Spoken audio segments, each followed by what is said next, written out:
When you think about Breguet, it's difficult to dissociate the brand from the man himself. Abraham-Louis Breguet was a genius of his time in the late 18th, early 19th century, and influenced a lot of fellow watchmakers, but also had a great influence among great people of the time that all wanted to have a Breguet watch. They were kind of fan of the time.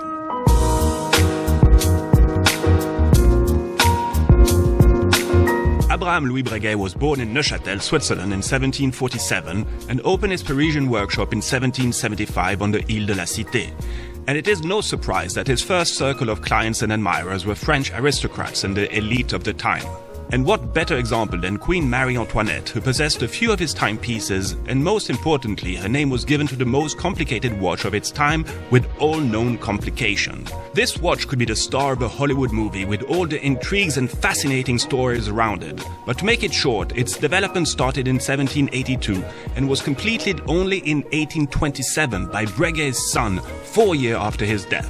Naturally, the vicissitude of history, the French Revolution, the Napoleon era and its imperial wars partly explain this, but it just highlights the complexity of this incredible timepiece. The Marie Antoinette, also known as the Queen or the Breguet number 160, was part of a private collection for many years and on display at the Jerusalem L.A. Meyer Institute for Islamic Art before being stolen in 1983. Nicholas Hayek, the man that made what Breguet is today, decided in 2005 to rebuild a replica of the watch based on existing plans and drawings, and it took this new dedicated team almost 4 years to rebuild it using as much as possible the same techniques as the one used during Abraham-Louis Breguet era. Miraculously, the original watch reappeared in 2007, but it doesn't take anything away from the achievement of the Breguet team.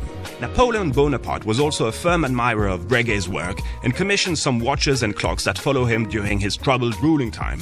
And one owes the first known wristwatch to his younger sister, Caroline Murat, the Queen of Naples. This is now a collection of its own in the Breguet family of watches, with this fine example of the Reine de Naples Jour-Nuit and its rotating sun-like escapement and moon display. But Breguet's influence went further than French elite, and for instance, he produced some specific timepieces for the Ottoman market, with this example of a pocket watch minute repeater crafted for Sultan Selim III.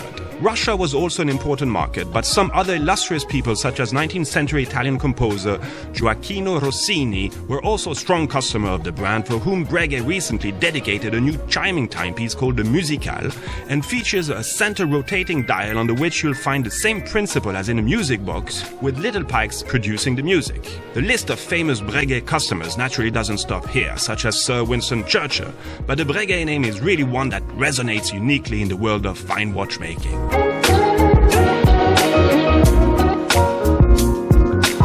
This exhibition will be on display at Baselworld, then it will probably go on some kind of world tour, but we don't yet have the dates or the itinerary of this. So thanks to TheWATCHES.tv, we brought this exhibition directly to you. I hope you've enjoyed it.